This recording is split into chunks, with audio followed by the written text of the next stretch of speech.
우리 에베소서 6장 10절로 13절 말씀을 우리 다 함께 합독하시겠습니다. 종말로 너희가 주 안에서와 그 힘의 능력으로 강건하여지고 마귀의 계계를 능히 대적하기 위하여 하나님의 전신갑주를 입으라. 우리의 씨름은 혈과 육에 대한 것이 아니요 정사와 권세와 이 어두움의 세상 주관자들과 하늘에 있는 악한 영들에게 대함이라. 그러므로 하나님의 전신갑주를 취하라. 이는 악한 날에 너희가 능히 대적하고 모든 일을 행한 후에 서기 위함이라. 아멘. 오늘 두 번째 시간입니다. 지난주에 혹시 무엇을 했는지 기억이 나십니까? 영화 암살 동영상만 생각나시죠? 왜 동지를 팔았느냐 하니까 뭐라고 대답했을까요? 대답했죠? 해방될 줄 몰랐다고 이렇게 얘기를 하죠. 그 사람의 세계관은 거기까지였던 겁니다. 여러분과 제가 오늘이란 이 날에 살아갈 때 우리의 세계관은 어떤가? 우리의 신앙이라는 것은 어떤 세계관으로 이렇게 표현되고 있는가 좀 살펴봐야 될 것 같습니다. 우리도 하나님 앞에 어떻게 답을 할지 잘 봐야 될 것 같습니다. 첫 번째 시간에는 기독교 세계관에 대해서 그것이 우리에게 어떤 의미를 주는지, 그래서 어떤 의미를 주길래 그렇게 중요한 것인지에 대해서 좀 나눠봤습니다. 기독교 세계관은 하나님의 질문에 대한 우리의 답을 결정합니다. 아담에게 내가 어디 있느냐 물으시고, 또 예수의 제자들에게 예수님이 너희는 나를 누구라 하느냐 물으시고, 또 아브라함을 부르시고 선지자 사무엘을 부르실 때 그들은 각각 자기의 세계관의 그 틀 안에서 하나님 앞에 응답을 했습니다. 대답하고 나아갔습니다. 그런데 발람도 또 사울 왕도 하나님의 부름을 받았고 그 부름 앞에 어떠한 답을 하고 나아갔습니다. 발람 선지자 아시죠? 거짓 선지자의 대명사로 잘 알려진 사람이지 않습니까? 사울 왕은 또 하나님보다도 사람의 눈을 더 의식하다가 멸망의 길로 들어서게 되었죠. 아담과 물론 범죄한 아담이지만 또 예수님을 실망시킨 제자들이지만 아브라함도 그 삶이 100% 옳은 삶을 살았던 건 아니지 않습니까? 실수도 있었고. 하지만 그들은 기본적으로 하나님에 대한 믿음과 하나님에 대한 순종이 있었습니다. 정직함으로 또 거룩함에 대한 사모함으로 나아가고자 하는 그런 어떤 세계관, 가치관을 갖고 있었기 때문에 그들은 하나님 앞에 정직하게 답변했고 하나님이 그 답변을 가지고 그들의 삶을 주장해 나가기 시작하셨던 겁니다. 19세기 유럽의 상황도 말씀드렸습니다. 계몽주의와 산업혁명 등으로 그 사회가 굉장히 발전해서 그들의 삶이 굉장히 윤택해지고 또 문화와 여러 가지 향락, 그 쾌락적인 문화들에 이렇게 막 나오니까 그때는 이제 성경 속에 있는 걸 어떻게 살아내느냐 그 문제가 걸리는 거죠. 예를 들면 사도 바울은 그 선교 여행을 가는데 말을 타거나 걷거나 배를 타서 한참 걸려서 가지 않습니까? 근데 산업혁명이 일어나면 눈 깜짝할 사이에 비행기 타고 기차 타고 휙휙 다니게 됩니다. 이 세계가 완전히 바뀐 겁니다. 그러니 남는 시간이 많아지게 되고 뭔가 성경을 삶 속에 적용시키는데 굉장히 어려움이 생기다 보니까 세상 문화도 즐기면서 신앙생활을 해야 되겠다 이런 흐름이 나오고 교회도 신학자들도 종교 지도자 목사님들 이런 분들도 그런 세상에 휩쓸려서 세상 사조에 부합되는 그런 가르침들을 베풀기 시작한 게 값싼 은혜의 교리였습니다. 그거에 대한 반동으로 그것을 어떻게 이겨낼 것인가에 대한 응답으로 너희는 어떻게 살고 있니? 너희는 어떠니라는 하나님의 질문 앞에 이들은 기독교 세계관 운동이라는 하나의 그런 방법을 또 찾아냈던 겁니다. 그래서 기독교 세계관이라는 것은 성경을 창조, 타락, 구속이라는 그런 신학적 체계로 요약해가지고 그것을 삶 가운데 이렇게 총체적 삶의 가치관으로 적용해가지고 살아가자. 굉장히 좋은 얘기를 하고 있습니다. 지난 시간에 말씀드린 것처럼 한계의 직면에 있었고 기독교 세계관이라는 그 단어 자체에 한계가 있었고 태생적인 한계가 있어서 여러 가지 문제가 있었습니다. 또 방향도 어떤 사회적인 기득권을 확보하는 운동이라는 그런 차원에 접근하다 보니까 실수도 나오고 정치적인 운동을 하니까 정적이 생기게 되죠. 그러니까 그런 문제들이 계속 생기게 되는 겁니다. 이제 오늘은 사실 가장 중요한 시간이라고 할 수 있습니다. 오늘은 이제 첫 번째 시간 How와 You이라는 제목으로 나눴는데 오늘은 How to View라는 제목으로 나누고자 합니다. 한번 PT를 열어주시겠습니까? 첫 번째 시간은 How와 You에 대해서 하고 오늘은 How to View에 대해서 나누고자 합니다. 저기 나왔네요. How to View. 다음 시간은 How to Live에 대해서 나누고자 합니다. 이 영어 써서 죄송합니다. 다 아시지만 제가 한번 번역을 해드리자면 어떻게 살 것이냐에 대한 문제를 다루고자 하는 겁니다. 마지막 시간에 오늘은 어떻게 볼 것인가 이겁니다. 기독교 세계관이라는 것이 말 그대로 볼 관자를 써서 어떻게 볼 것인가에 대한 문제거든요. 오늘 상당히 중요한 부분들을 나누고자 합니다. 그렇다고 오늘만 오시고 다음 주에 안 오시면 안 되고요. 다음 주에는 이제 윤준호 목사님이 서실 수도 있고 한데 어쨌든 꼭 오셔야 된다는 건 강요해 드릴 필요가 없겠죠. 아무튼 이렇게 기독교 세계관은 좋은 의도로 또 좋은 어떤 도덕성, 높은 도덕성과 그런 태도를 가지고 이렇게 세상을 향하여 말을 하지만 실제로의 그 적용이나 이런 부분들은 좀 문제가 발생하게 되는 것입니다. 오늘 또 첫 시간 처음 이제 시작하는데 점심 먹고 또 약간 졸리운 시간이기도 하니까 영상을 또 역시 한번 보여드리도록 하겠습니다. 기억에 남는 영상입니다. 먼저 보시고 말씀 나누도록 하겠습니다. 보여주십시오. Today we celebrate the first glorious anniversary of the information purification directives. Created for the first time in all history, a garden of pure ideology, where each worker may bloom, secure from the pests, obeying contradictory rules. Purification of the laws is more powerful a weapon than any fleet or army on earth. We are one people. One will, one resolve, one cause. Our enemies shall talk themselves to death, and we will bury them with their own confusion. We shall prevail. On January 24th, Apple Computer will introduce Macintosh. And you'll see why 1984 won't be like 1984. 반복되네요. 이게 뭔지 아시겠죠? 좀 실망감이 좀 얼굴에 자욱하시는데 광고입니다. 그 컴퓨터 애플사의 광고인데요. 언제적 광고일까요?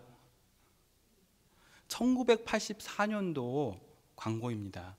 슈퍼볼이라고 그 미식축구 결승할 때 아주 세계적으로 유명한 대회에 그 짧은 광고 수백억 달러를 들이면서 광고를 하는 그곳에서 그 자리에서 이제 방송을 했던 광고 중에 하나입니다. 그때 나왔을 때 굉장히 히트를 쳤습니다. 왜 그러냐면 1984년 하면 무엇이 생각나십니까? 조지 오웰의 1984년이라는 소설이 이렇게 떠오르셔야 됩니다. 사실은 떠오르셔야 되는데 뭐냐면은 그게 독재 국가에서 자유를 부르짖는 이제 그런 얘기인 거죠. 아까 보신 것처럼 화면에서 사람들이 다 이렇게 노예처럼 척척척 걸어다니고 화면에 보고 지금도 화면 보시죠 다들 화면 보시고 앉아서 입 벌리고 하고 있는데 어떤 이제 여자가 칼라 빨간색 그 여자만 칼라로 나오죠. 도끼를 들고 도끼인가요? 망치죠. 망치를 들고 화면을 깨부숩니다. 그리고 나서 뭐라고 나오죠. 우리의 84년은 그들이 얘기한 84년과 다르다. 애플 컴퓨터가 완전히 새로운 세상을 연다는 것입니다. 그러니까 이것이 애플의 팬덤을 일으켜서 애플 컴퓨터가 기사 회생하고 하는데 굉장히 그 어떤 효과를 봤던 광고였습니다.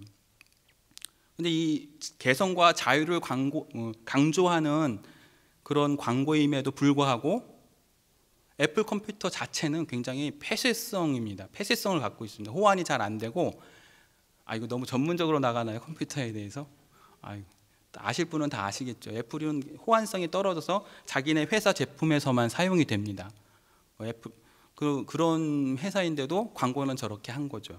그러니까 뭔가 이렇게 보는 것에 대한 시각을 바꿔주고 뭔가 새로운 접근을 하는 것 같지만 약간 좀 모순적인 그런 모습을 보이고 있는 것이죠. 이걸 보여드리는 이유는 이제 차츰 이따가 이제 그 왜 보여드렸는지에 대해서 나누게 될 텐데 가슴 한켠에 두시고 그 다음 계속 나가도록 하겠습니다. 기독교 세관의 한계에 대해서 우리가 아까 지난 시간에 나눴었는데 또 한 가지 한계가 뭐가 있냐면 기독교 세관이라는 것 자체가 자본주의와 민주주의에 최적화된 기독교회라는 겁니다. 기독교회를 배경으로 두고 있다는 겁니다. 공산주의에서는 살아남을 수가 없습니다.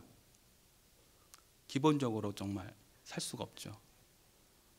오늘날 자본주의와 민주주의, 우리나라 지금 교회도 자본주의와 민주주의에 굉장히 최적화되어 있는 교회죠. 만약에 이 정권이 바뀌거나 뭔가 이게 일이 생기면 우리 신앙생활 할 수 없을 겁니다. 우리가 지금 하고 있는 이런 신앙 활동을 신앙이라고 생각하며 움직였던 이 일들을 다 할 수가 없습니다. 11조 낼 수도 없고 베네수엘라 지금 상황을 아시죠? 버스 타려면 이만한 지폐를 내야 되고 토마토 몇 개 사려면 지폐를 이만큼 들고 가야 살 수 있는 상황이 됐습니다. 11조가 불가능한 상황이 되겠죠. 뭔가 신앙생활에 대해서 우리가 좀 다시 한번 생각해 봐야 될 필요가 있습니다. 기독교 세계관이라는 것 자체에 대해서 우리가 좀 달리 봐야 되는 부분이 있습니다. 그래서 어떤 사람들은 성경적 세계관이다. 성경적 세계관. 그래서 성경에서 우리가 무엇을 어떻게 살아내야 될지를 발견해야 된다. 이렇게 주장하기도 합니다. 그래서 그렇게 많이 이렇게 생각하기도 하는데 여전히 이제 19세기부터 시작됐던 기독교 세계관 운동의 전통을 그대로 이렇게 받아들이고 있는 그런 움직임들이 있죠. 자, 성경에서 말하는 진리. 자, 성경에서 말하는 진리가 과연 하나님의 창조 세계에서 올바르게 작동하는 총체적인 체계인가? 이게 굉장히 어려운 말인 것 같지만 간단히 얘기하면 성경에 있는 말씀 우리는 진리라고 믿습니다. 진리라는 말이 무엇을 의미할까요? 진리 그러면 우리가 잘 아시다시피 보편성, 일관성, 변함없는 거 이것을 진리라고 얘기를 합니다. 맞습니다. 진리의 기본적인 속성은 그걸 갖고 있습니다. 그런데 이 기독교회의 이 진리에 대해서 어떤 이제 악한 배후 세력들이 도전장을 냈는데, 자, 그게 뭐냐면 분열된 진리 개념입니다. 분열된 진리 개념입니다. 지난 시간에도 잠깐 언급해드렸지만 신앙은 교회에서나 세상에서는 세상 사람처럼 세상의 법대로 일단 이분법적으로 분리시키는 것인데 이건 삶의 문제고 더 중요한 건 뭐냐면 진리 자체를 분열시켜서 보는 겁니다. 이제 정신을 바짝 차리시고 보셔야 되는데, 자, 진리를 사실과 가치의 문제로 이렇게 분리시키는 겁니다. 좀 어려운 말로 해서 그런데 쉽게 이제 설명을 드릴 겁니다. 영어로 발음이 잘 안 되는데요. truth가 fact와 value로 나뉘는 겁니다. 그러니까 fact 이러면 과학적 사실에 근거하고 공적이고 합리적이고 객관적이고 아주 공정하고 긍정적인 그런 느낌을 줍니다. 그런데 value, 가치의 문제로 접근하게 되면 그거는 개인적 취향이 되는 겁니다. 개인적인 취향. 그리고 개인적이고 보편적이지 않습니다. 주관적이고 좀 합리적이지 않은 거, 이런 것들을 value에 두는 겁니다. 이게 지금 진리를 이렇게 분열시키는 일들을 지금 이런 일에 도전에 직면하고 있는 겁니다. 그래서 예를 들어서 2 더하기 2는 4다. 팩트입니까? 밸류입니까? 답변해 주셔야죠. 밸류입니까? 팩트입니다. 그리고 제가 이 와이셔츠가 하얀색입니까? 팩트입니다. 이건 팩트입니다. 참과 거짓 이거 나뉘는 거죠. 그런데 신은 존재합니까? 팩트입니까? 밸류입니까? 이걸 밸류라고 얘기하시면 안 됩니다, 지금. 여기 계신 분들은 적어도. 예. 이걸 밸류로 보시면 곤란합니다. 예. 그런 줄 몰랐다고 하늘나라 가서 하나님 앞에서 그런 줄 몰랐다고 이렇게 얘기하시게 되는 겁니다. 예. 근데 이제 아주 더 중요한 문제가 나옵니다. 자, 이제 또 하나, 어떤 음악을 좋아하나요? 이거는 팩트입니까? 밸류입니까? 예, 밸류입니다. 개인적인 선호에 따라 다릅니다. 어떤 분은 찬양조차도 지금 이렇게 연세 드신 분과 젊은 사람들과 또 뭐 개인적으로 선호가 다 다르지 않습니까? 자, 그런데 혼전동거는 어떠냐는 겁니다. 이건 어떤 걸까요? 팩트일까요? 밸류일까요? 밸류요? 제가 이렇게 음성 높이면 밸류가 아니구나 이렇게 직감하시겠죠. 그런데 미국에서 설문조사를 했습니다. 그래서 기독교인들 이제 이렇게 질문을 했는데 신은 존재하냐? 그랬더니 존재합니다라고 대답을 했습니다. 그 대답한 사람들을 놓고 그 다음 질문을 한 겁니다. 혼전 동거에 대해서 어떻게 생각하느냐? 좋은 거냐 나쁜 거냐? 아이고 잘못 눌렀네요. 벌써 이게 나오면 안 되는데 잘못 눌렀어요 제가. 네, 아이고 당황스러워라. 뭐 얘기하다가 이렇게 갔지? 예. 처음이라서 지금 당황스러워서 이렇습니다. 이해해 주시고요. 혼전동거는 좋은 거냐 나쁜 거냐 이렇게 질문을 했는데 절반이 혼전동거는 나쁘다라고 얘기를 했고 나머지 반은 혼전동거는 개인적인 취향에 맡겨진 문제이기 때문에 좋다 나쁘다 얘기할 수 없습니다 라고 답변을 한 겁니다. 미국의 크리스찬 중에. 근데 오늘날 우리나라도 거의 그렇게 생각을 합니다. 그러면 우리는 사실 성경을 봐야 됩니다. 성경에서 혼전동거 어떻게 얘기할까요? 하라고 얘기합니까? 개인적인 취향이라고 얘기합니까? 근데 오늘 이렇게 타락한 세상에서 혼전동거 나쁜 거야 이렇게 얘기하면 뭐라고 손가락질하고 들어오죠? 이 꼴통 보수적이다, 유교적 이렇게 얘기를 합니다. 여러분도 마찬가지지만 70년, 60년, 70년대 이후에 경제 발전해가면서 미국에서의 서구 문물들이 들어오면서 성적인 자유 물결이 막 들어오면서 여러 이상한 이제 그런 개념들이 들어오게 되죠. 여러 가지 사조들도 들어오게 되고 정부에서 막 인위적으로 더 그런 걸 가져다 놓고 활용하기도 하고 했습니다. 하지만 성경은 그렇게 얘기하고 있지 않았던 겁니다. 교회에서 이것을 분명히 얘기를 했어야 했는데 저 어렸을 때부터 기독교에 다녔지만 그 부분에 대해서 물론 혼전순결이라든가 여러 가지 강조는 했지만 그 먹혀들지 않는 세상의 어떤 흐름에 이렇게 저항을 받으면서 교회는 답답한 곳이야, 배타적인 곳이야, 왜 이렇게 깝깝해, 그렇게 해가지고 교회가 부흥되겠어, 그렇게 해서 교회가 잘 되겠어, 그렇게 해서 젊은이들을 데려올 수 있겠어, 이런 식의 뭔가 부흥에 대한 그런 자본주의적인 그런 시스템, 그런 거에 대한 그런 접근을 하다 보니까 허용하기 시작하면서 우리는 저거에 대한 성경적 대답을 할 수가 없게 된 겁니다. 세계관이 뭔가 변질된 겁니다. 분열된 진리 개념. 자, 이제 이게 딱 나와야 되죠. 분열된 진리 개념은 어떤 주제에 대한 잘못된 시각을 갖게 합니다. 밑에 조그맣게 썼는데 진리 개념이 둘이라면 사실과 가치를 분열시켜서 두 개로 이렇게 나눠보게 되면 어떤 주제에 대한 판단의 잣대가 여러 개가 돼버릴 수밖에 없습니다. 혼란을 겪을 수밖에 없는 겁니다. 일관성 있는 분별이 불가능해지게 되고 일관성 있게 잣대를 대야 되는데 그렇게 되지 못하게 돼서 막 혼란스러워지는 겁니다. 그래서 사사기에, 근데 이거는 오늘날만 특별히 있었던 게 아닙니다. 사사기에 그 얘기가 나옵니다. 뭐라고 나오죠? 예, 찾아보세요. 사사기에 나옵니다. 사람들이 각각 자기 좋은 대로 좋은 모양대로 한다는 겁니다.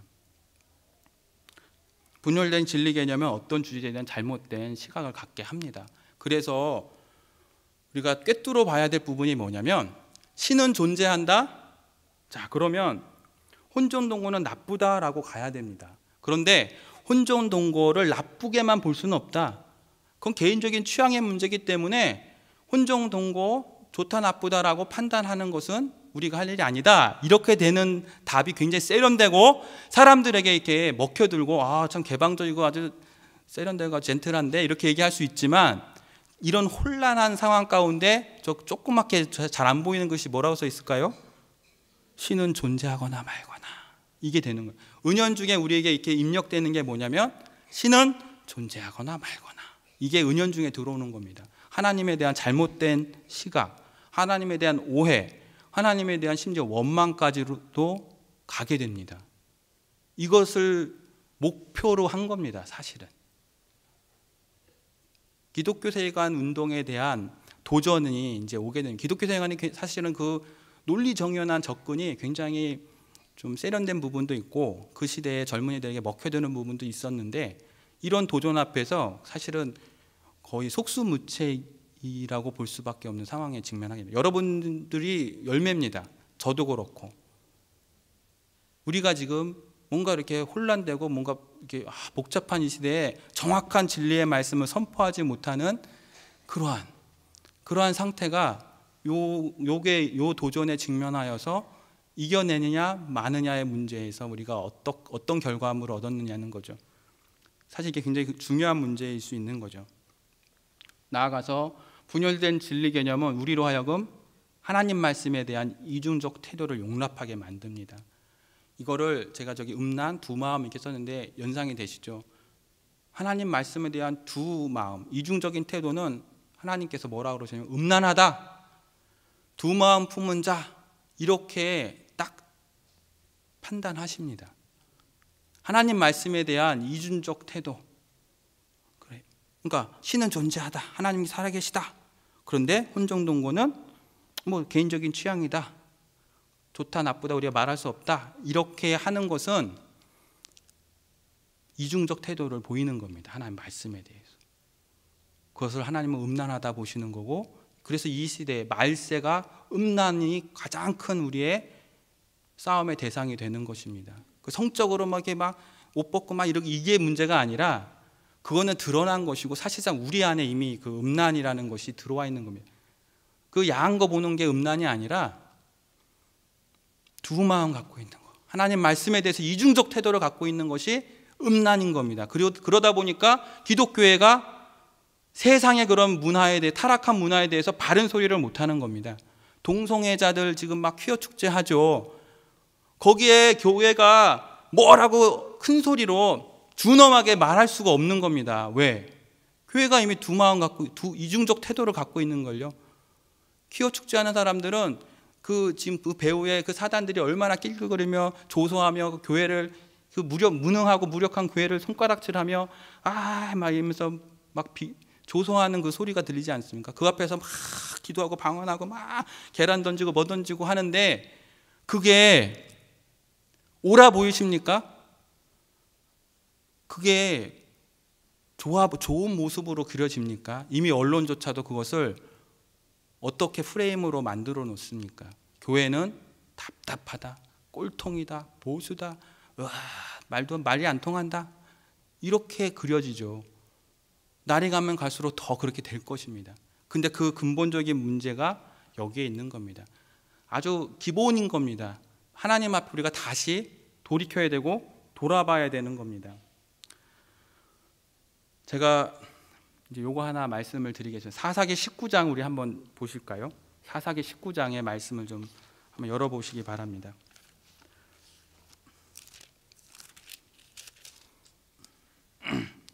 사사기 19장은 우리 2절을 한번 먼저 함께 읽어보겠습니다.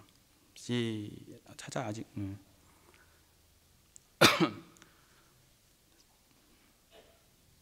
19장 2절 다 함께 합독하십니다. 시작. 그 첩이 행음하고 남편을 떠나 유다 베들레헴 그 아비의 집에 돌아가서 거기서 넉 달의 달을 보내매.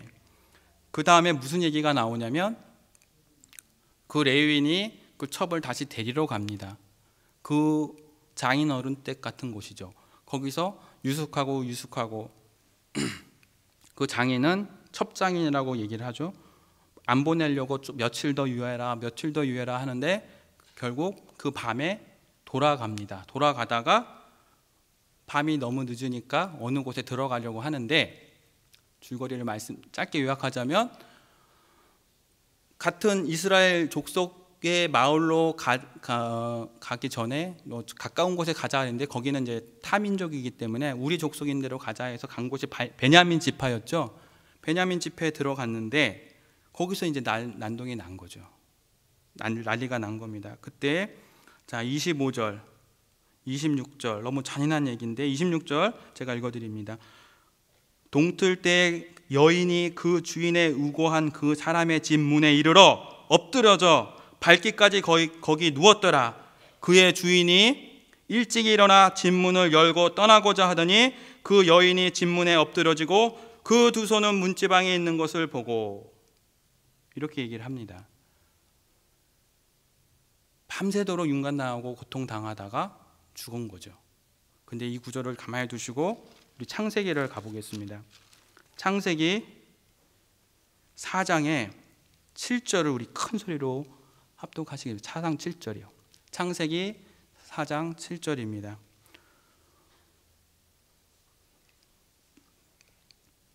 자, 큰 소리로 합독하십니다. 내가 선을 행하면 어찌 낯을 들지 못하겠느냐? 선을 행치 아니하면 죄가 문에 엎드러지느니라. 죄의 소원은 내게 있으나 너는 죄를 다스릴지니라.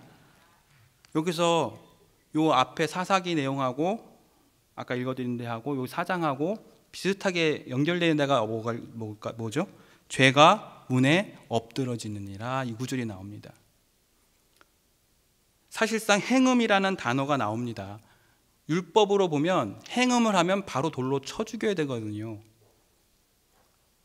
이 레위, 제가 얘기하려는 건 지금 뭔가를 이렇게 교묘히 꾸미려는 얘기를 하려는 건 아니고요. 잘 그냥 들어봐 주시면 됩니다. 근데 이 행음이라는 단어가 원어로 보면은 음란한 짓을 했다라는 게 아니라 화가 났다는 거예요. 뭔가 남편한테 시집에서 뭔가 이렇게 화나는 일이 생겨서 나온 겁니다. 그러니까 음란한 어떤 짓을 했다라는 게 아니라는 거죠. 원어에서는 이제 그런 의미를 갖고 있다고 하는데, 이제 이런 의미도 쓰여진다면 음란을 저질렀다면 이제 돌로 쳐주기에는 맞는 거죠. 이렇게 번역을 한 이유는 뭐 여러 가지로 볼 수 있지만 하여튼 그건 중요한 게 아닙니다. 그걸 떠나서 자, 죄가 문에 엎드리느니라, 이 구절입니다. 이거를 잘 보셔야 됩니다. 이 사사기의 이 구절은 창세기의 이 구절하고 연결이 되거든요. 같은 얘기입니다. 죄가 문에 엎드러진다는 겁니다. 그러니 죄의 소원은 내게 있으나 너는 죄를 다스릴지니라 가인에게 하나님 말씀하시죠. 그런데 가인이 어떻게 됩니까? 다스리지 못하고 아벨을 돌로 쳐 죽입니다. 돌에 맞아 쳐 죽은 아벨과 이 윤관당하다가 죽은 첩과 가인과 레위인들과 베냐민 지파와 12지파, 이제 그 이후에 12지파가 베냐민 지파를 막 죽이려고 하죠. 이 얘기를 잘 보십시오. 이 얘기는 성폭행당한 어떤 여자의 기구한 운명 이야기가 아닌 겁니다. 죄에 대한 얘기를 하고 있는 겁니다. 가인이나 아벨이나 첩이나 레위인이나 레위인의 첩이나 베냐민 지파나 이스라엘 그 11지파 다른 지파들이나 다 죄 아래에 있다라는 겁니다. 죄 아래에 있는 자들이라는 거죠. 그 얘기를 하고 있는 겁니다. 여기서 어떤 걸 이렇게 끌어내가지고 뭔가 이 시대에 적합한 말씀이나 이 시대에 유행할 만한 사조에 부합된 이야기, 부합된 것으로 성경을 해석해서 설명해주고 선동하고 뭔가 분노를 이끌어내서 여러분의 신앙생활에 도움이 된다면 물론 그렇게 할 수도 있을 것 같습니다. 하지만 우리는 성경을 봐야 되는, 성경에서 성경을 해석해야 되는 거 아닙니까? 성경을 가만히 보십시오. 이거는 죄에 대한 얘기인 겁니다. 이미 그 죄로 물든 이 세대에서 의로운 자가 아무도 없다라는 얘기를 하는 겁니다. 아벨, 레위, 죽은 사람, 베냐민 지파를 처벌하는 그 이스라엘 11지파 아닙니다. 이 11지파들도 죄인이었고 가인도 아벨도 레위인도 레위의 첩도 다 죄 아래 있는 불우하고 불행하고 다 희생자들인 겁니다. 제가 이 말씀을 드리는 것은 그러면 그 레위 첩이나 그 윤관한 베냐민 지파나 또 그게 그거야, 그 나물에 그 밥이야, 도찐개찐이야, 50보 100보야 이렇게 해가지고 진짜 나쁜 사람의 죄를 이렇게 뭐랄까 합리화하거나 이렇게 희석시키려는 의도로 말씀드리는 건 아닙니다. 죄인이라는 겁니다. 죄에 대한 문제를 얘기하고 있는 겁니다. 이 죄에 대해서 징계하고 징벌할 수 있는 분은 하나님 한 분이라는 겁니다. 가인을 용서하셨습니까? 아벨을 돌로 쳐 죽였는데 가인의 이마에 표를 주죠. 그리고 나서 무엇을 합니까? 가인을 해치는 자는 그 벌이 7배가 된다라고 얘기를 합니다. 가인을 용서하신 적이 없습니다. 가인을 징계하고 형벌하고 심판할 자는 나 하나다. 하나님 한 분, 그분뿐이다라는 걸 얘기하시는 겁니다. 니들 멋대로 가인에게 행패 부리거나 가인을 징계하지 말아라. 이 얘기를 하시는 거거든요.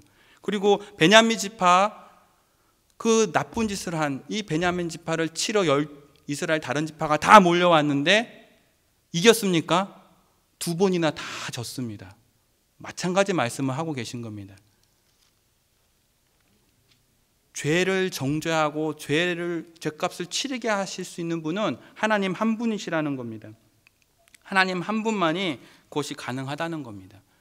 그때까지 가인을 살려두겠다 하시는 겁니다. 이 베냐민 지파가 다 몰살당하고 600명이가 남습니다. 남자만. 그러니 그 후손을 이을 수가 없으니 어떻게 합니까? 어떻게 하죠? 다른 지파 사람들이 그 여자들을, 자기네 지파 여자들을 어딘가 이렇게 춤추러 보내서 둘러엎고 가게 하죠. 이렇게 엎쳐매고 이렇게 몰래 훔쳐가게 합니다. 이 또한 이게 무슨 일입니까? 이게 무슨 조합입니까? 이거 성폭력 아닙니까? 성폭행 아닙니까? 원치 않는 남자들에게 붙잡혀가 가지고 이걸 해야 되는데, 그리고 나서 사사기 21장 그 이야기의 끝에 21장 마지막 절에 뭐라고 말씀하시냐면, 그때 이스라엘의 왕이 없으므로 사람이 각각 그 소견에 옳은 대로 행하였더라 이렇게 말씀을 합니다. 왕이 없었다는 겁니다. 그런데 마침내 왕이 오시죠. 예수 그리스도 그분이 오셔서 모든 죄를 다 사하시고, 사하실 뿐 아니라 이제는 그 죄에 대해서 심판하시고 영원한 형벌로 심판하시게 된다는 것을 말씀하고 있지 않습니까? 이 말씀을 우리는 잘 봐야 됩니다. 성경은 보수의 하나님에 대해서 얘기하는 것도 아니고 진보의 하나님에 대해서 얘기하는 것도 아니고 좌파의 하나님, 우파의 하나님도 아닙니다. 성경의 하나님이십니다. 성경의 하나님을 얘기하고 있는 겁니다. 성경에서 하나님은 어떻게 얘기하고 있느냐? 그것만 얘기하고 있는 겁니다. 그러니까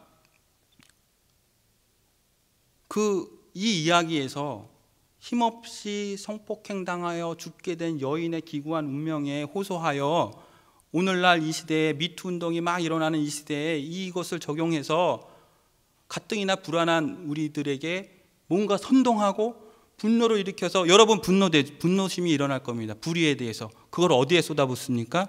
집에 가셔서 남편한테, 남자들한테 막 퍼붓지 않으셨나요 혹시? 남자와 여자를 분리시킵니다. 이웃끼리의 삶을 분리시킵니다. 이 얘기에, 물론 이 이야기가 성폭력 없는 세상을 만들자라는 것으로 호소하면 깨끗합니다. 문제 없습니다. 저도 그건 동의합니다. 중요한 문제입니다. 그런데 성폭력 없는 세상 만들자! 그러면 당연히 그 다음에 이어져야 될 얘기는 동성애 없는 세상 만들자! 이거랑 이어져야 됩니다. 그런데 성폭력 없는 세상을 만들자 얘기한 다음에 그렇지만 하나님은 사랑이시니까 동성애는 관용을 베풀고 봐라, 예수께서도 요한을 품에 안으시고 그랬다, 제자들 다 남자였다, 뭐 이런 이상한 소리 해가면서 하나님 사랑이신데 다 구원은 받아야 되지 않느냐, 이게 아까 말씀드린 것처럼 진리를 팩트와 밸류, 사실과 가치로 분열시켜서 분열된 진리 개념이 만들어낸 결과물인 겁니다.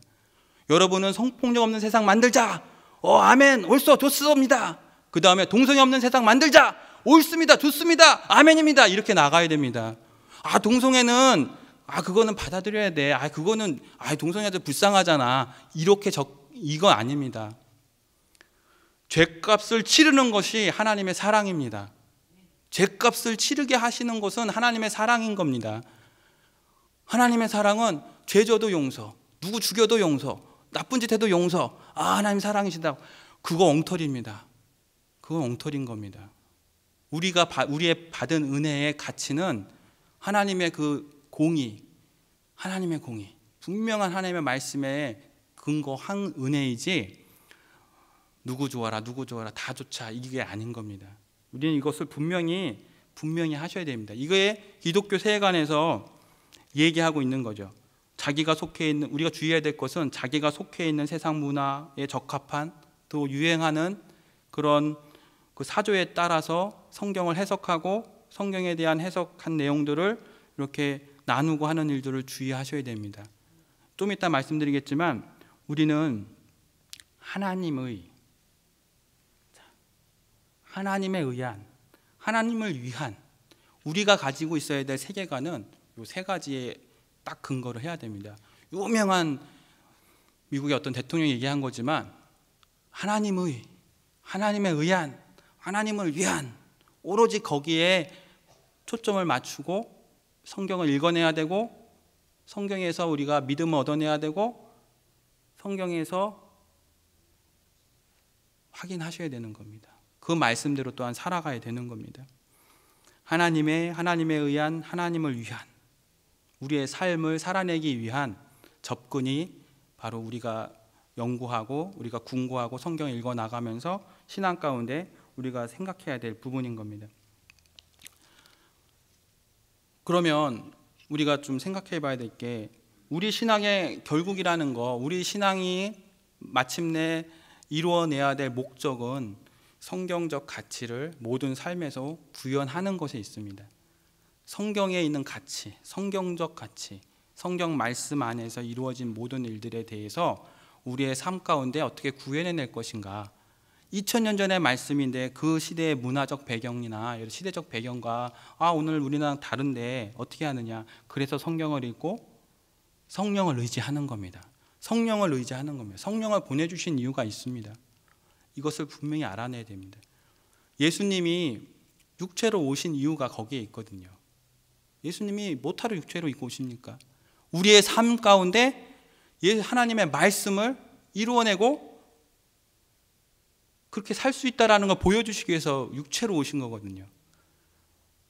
우리가 삶에서 그러한 삶을 살아내야 돼요. 예수님처럼 살아내야 됩니다. 성경적 가치를 모든 삶에서 구현해내는 것, 그것이 우리 신앙의 목적인 건 별거 없습니다. 여기서 직분자 직분 더 얻고 하고 명예, 이게 목적이 아니라 그겁니다. 유명해지지 않아도 되고요. 강단에 올라서서 설교 안 하셔도 되고 대표기도 안 하셔도 되고 성경 목용서 안 하셔도 돼요. 그 직분을 내려놓으라는 말씀이 드리는 게 아니라 어떤 그런 이기적인 욕심, 이기적 자아의 어떠한 욕구를 충족시키기 위한 것이 아니라는 걸 말씀드리는 겁니다. 내려놓고 정말 드러나지 않는 곳에서 다 일을 하시지만 좀 더 그렇게 접근해 가시는 것이 하나님이 기뻐하시는 그런 삶인 거죠. 그러면 우리가 이 성경적 세계관, 우리가 가져야 될 이 성경적 세계관은 어떻게 얻어야 되느냐, 우리가 어떻게 봐야 되느냐. 그래서 우리는 하나님의 지혜와 지식으로 세상을 봐야 됩니다. 그 지혜 지식하니까 뻔한 소리다 이렇게 생각할 수 있는데 나중에 여러분 지혜와 지식이 나오는 여러 성경 구절들을 계속 살펴보십시오. 보통 문제를 얘기하고 있는 것이 아닙니다. 굉장히 중요한 얘기들을 하고 있습니다. 자, 하나님의 지혜다. 지혜란 뭘까요? 거룩한 삶을 살 때 하늘이 주는 알을 지혜라고 말한다고 저는 정의 내리겠습니다. 지식이란 말씀에 순종할 때 얻어지는 알입니다. 공부를 하더라도 하나님 말씀에 순종하여 공부를 해서 얻어지는 건 지식인 겁니다. 그러니까 사랑하는 자녀에게 공부해라 공부해라 그렇게 해서 어떻게 먹고 살겠냐 이렇게 하지 그렇게 얻어지는 거는 제가 지금 드리는 지식의 개념이 아닙니다. 여기서 제가 말씀드리는 지혜와 지식은 하나님과 무관하지 않은 겁니다. 하나님에 의한 하나님을 위한 것입니다. 지혜란 거룩한 삶을 살 때 하늘이 내리는 겁니다. 여기 앞에 이제 창세기에 보면은 그 야곱과 에서가 그 이제 막 축복을 얻어내기 위해서 막 엄청나게 투쟁을 하죠. 그때 하늘의 지혜가 누구한테 가는가를 보십시오. 지혜는 굉장히 중요한 문제입니다. 또 지혜만 있으면 되느냐? 그렇지 않습니다. 지식도 중요한 겁니다. 말씀에 순종할 때, 하나님의 말씀대로 살 때 하나님께서 탁탁 붙여주시는 그런 알미 있는 겁니다.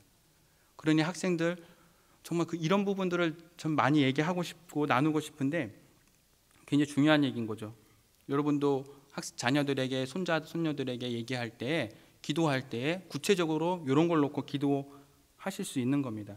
그러니까 자꾸 이게 잘 안 넘어가서 쉽게 얘기하면은 하나님을 택하는 것이 지혜고 하나님이 주신 말씀을 배우고 실천하는 것이 지식이다 이렇게 얘기할 수가 있습니다. 같은 얘기인데 하나는 좀 쉽고 하나는 좀 어렵죠. 하지만 이 성경에서 지혜로운 자는 모두가 다 하나님을 택했습니다. 발람, 사울 하나님 택하지 않았거든요. 하지만 죄인이었고 나쁜 짓을 했고 뭔 짓을 했어도 하나님을 택한 자에게는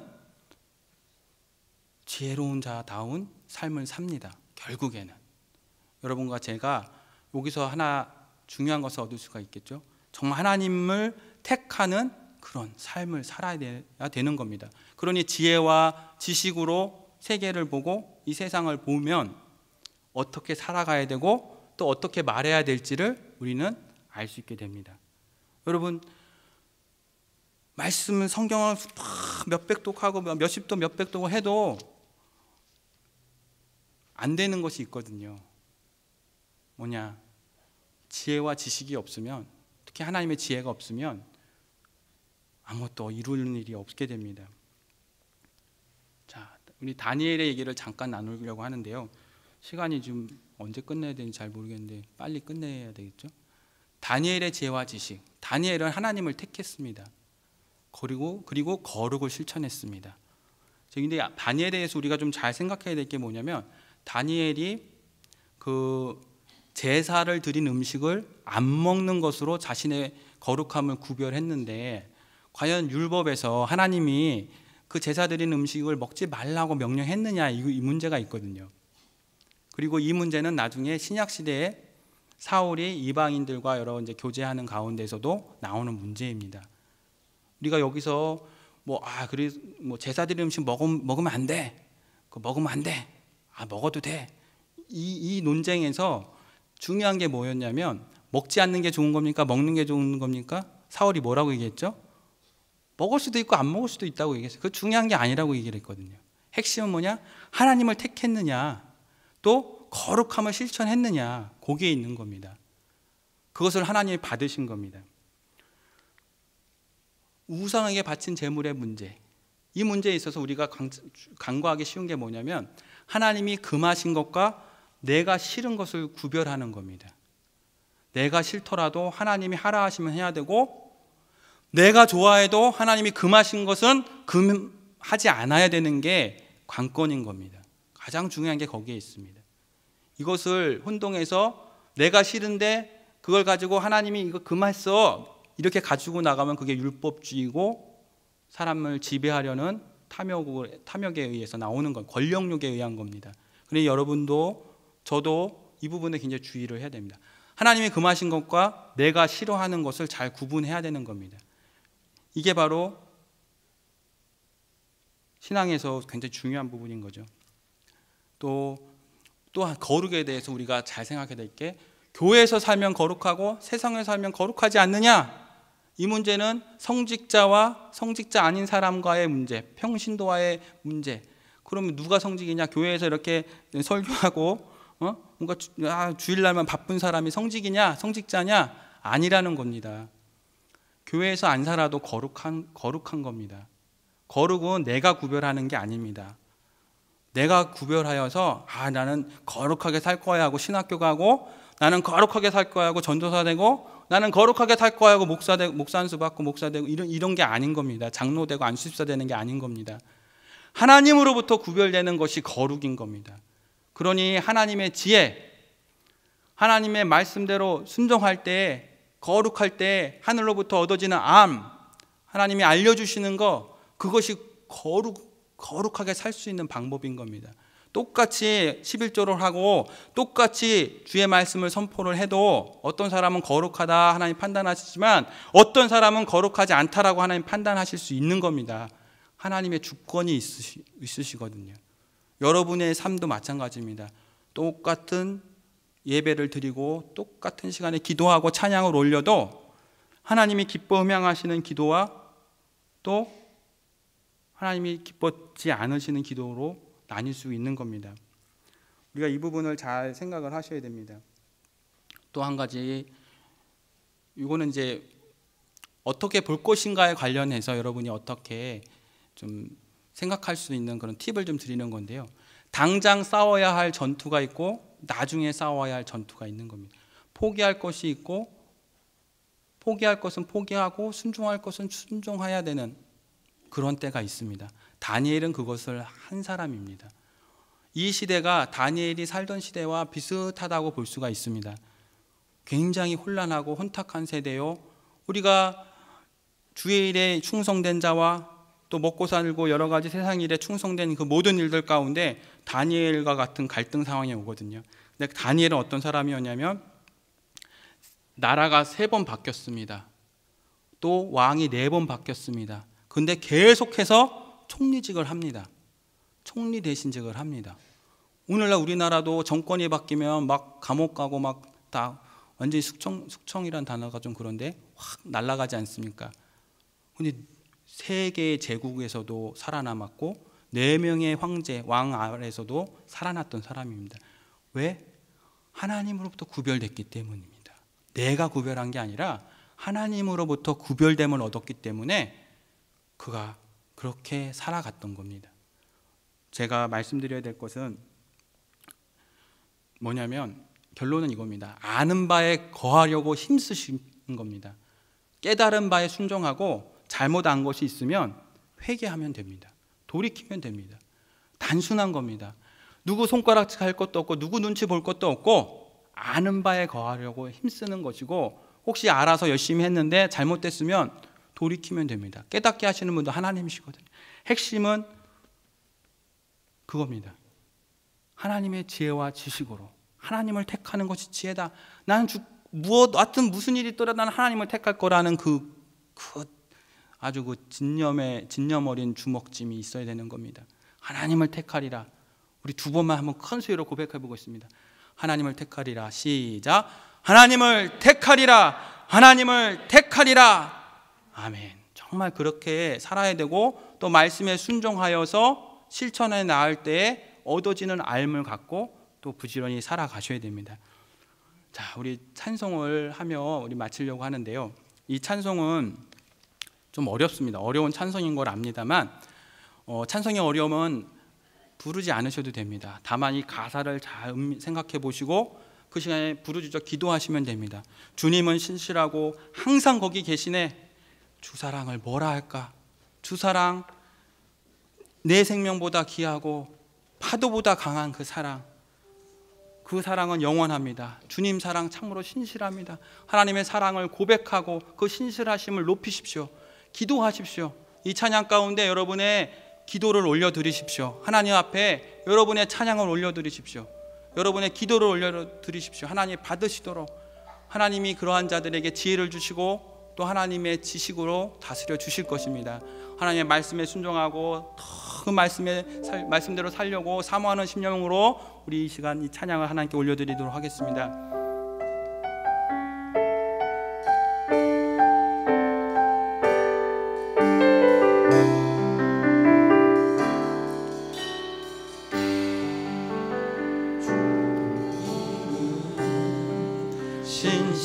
신실하고 항상 거기 계시네.